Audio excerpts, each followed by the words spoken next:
जय श्री राधे। जागरण 13 अप्रैल 2021। एक और टीका। गति 120 शब्द प्रति मिनट। कुल शब्द 430। प्रारंभ करें। यह अच्छा हुआ कि केंद्र सरकार की एक विशेषज्ञ समिति ने कोविड रोधी टीके स्पुतनिक के उपयोग को मंजूरी दे दी। बराम औषधि महानियंत्रक की ओर से हरी झंडी मिलते ही इस टीके का भारत में उत्पादन और वितरण शुरू हो जाएगा। बराम देश में इसका उत्पादन डॉक्टर रेड्डीज लैब्स के साथ एक अन्य कंपनी की ओर से किया जा सकता है।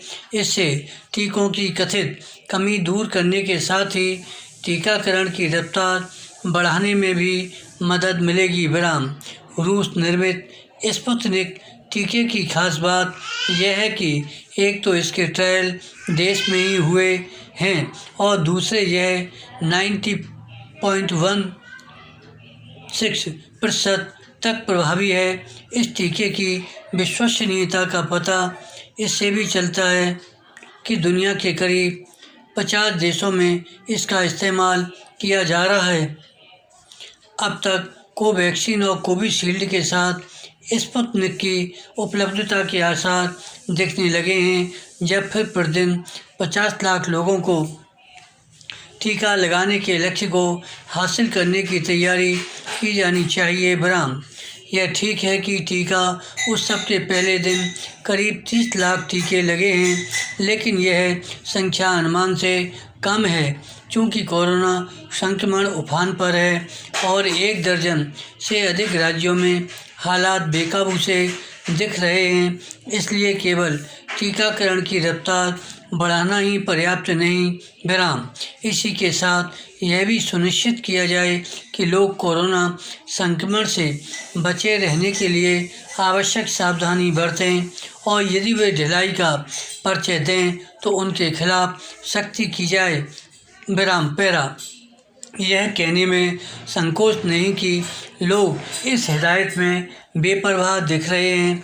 ज़रूरी होने पर ही घर से निकलना है और वह भी पूरी सावधानी के साथ। बराम यह भी विचित्र है कि एक ओर कोरोना संक्रमण दिन दूनी रात चौगनी गति से बढ़ रहा है और दूसरी ओर बंगाल में चुनावी रैलियां हो रही हैं और हरिद्वार में कुंभ का आयोजन। विराम क्या यह सुनिश्चित किया जा रहा है कि चुनावी रैलियों में आने वाले मास्क लगाने के साथ शारीरिक दूरी का पालन कर रहे हैं? सवाल यह भी है कि क्या कुंभ मेले में केवल वही पहुंच रहे हैं जो कोरोना नेगेटिव प्रमाण पत्र से लैस हैं?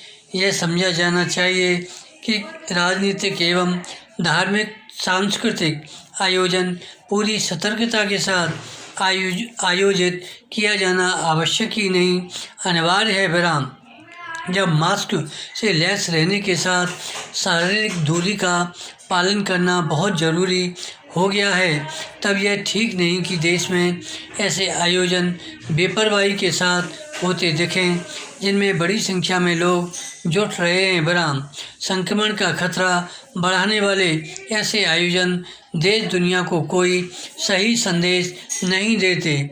धन्यवाद। श्री हरदास।